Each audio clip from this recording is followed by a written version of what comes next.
ये बताने की जरूरत नहीं है कि आज की तारीख में भारत का एक अभिन्न अंग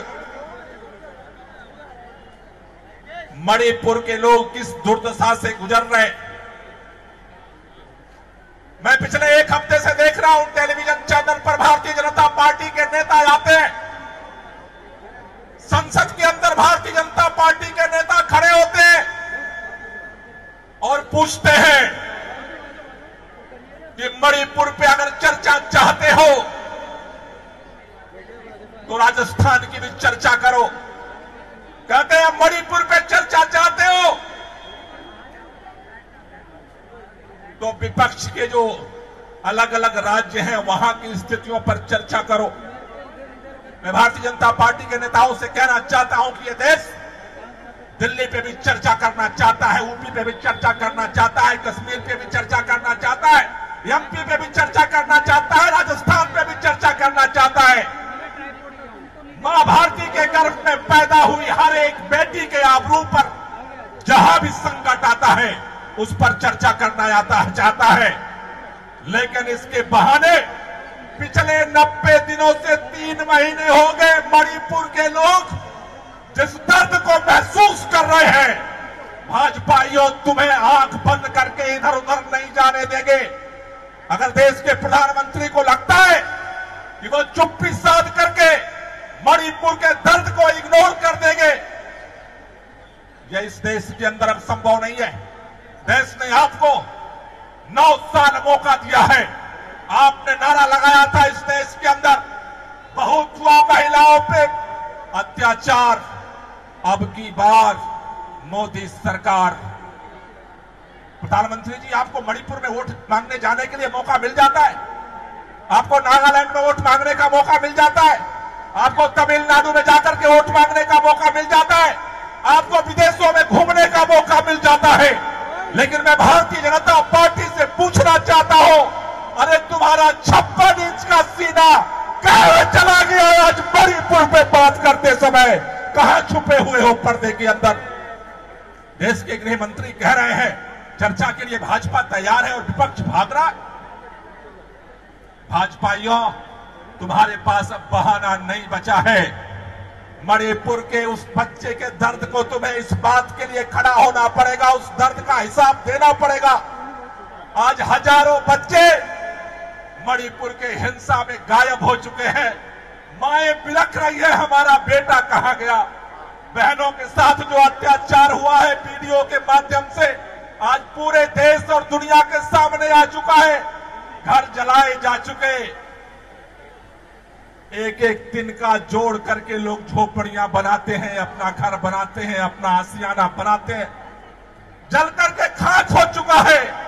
और तुम कहते हो मणिपुर पे चर्चा हम तब करेंगे जब राजस्थान पे चर्चा होगी। शर्म नहीं आती भारतीय जनता पार्टी के लोगों को? और अगर आप ये समझते हो कि सत्ता में बैठे हो, तुम्हारे पास ईडी है इसलिए विपक्ष लोगों की आवाज दबा देंगे, तुम्हारे पास सीबीआई है इसलिए देश की आवाज दबा देंगे। मैं कहना चाहता हूं, अंग्रेजों को भी यही लगता था कि उसके राज में सारी ताकत उसके पास है, लेकिन मां भारती के यही बेटे बेटियों के पूर्वज थे।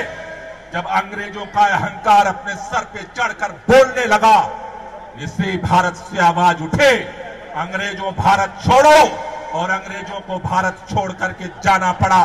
पूरे देश में आवाज उठ रही है, अगर मणिपुर को न्याय नहीं मिला, मणिपुर में अगर शांति स्थापित नहीं हुई, मणिपुर का मुख्यमंत्री बर्खास्त नहीं हुआ, मोदी जी आकर के संसद में जवाब नहीं दिए।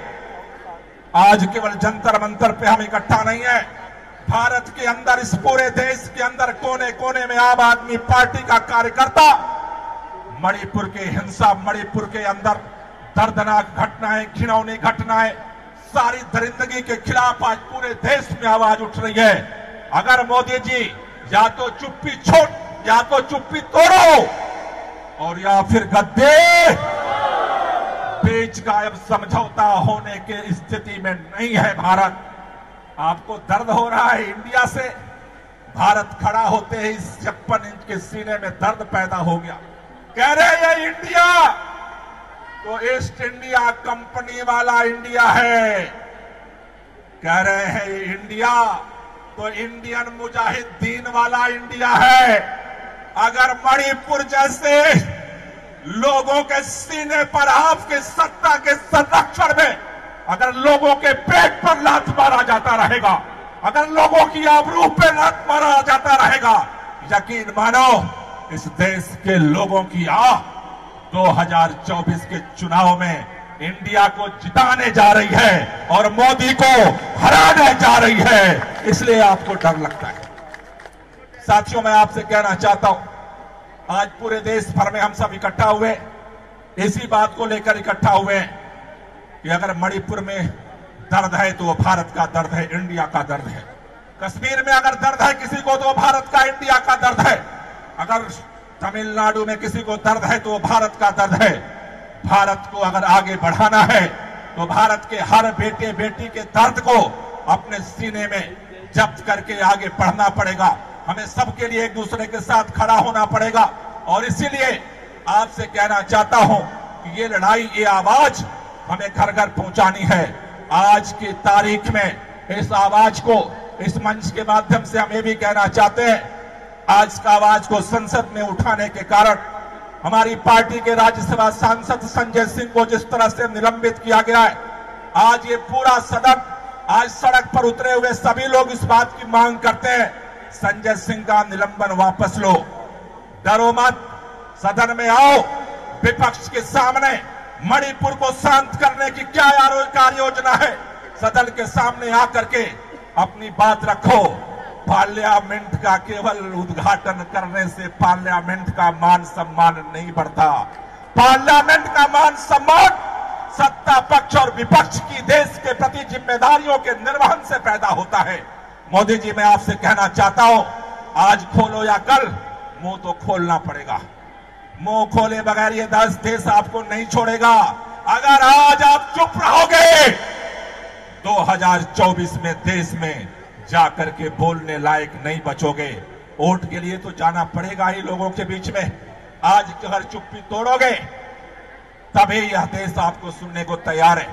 इसलिए आप सबसे कहना चाहता हूं कि आज हम एक नारा और लगाएंगे, संजय सिंह का सस्पेंशन वापस लो, वापस लो।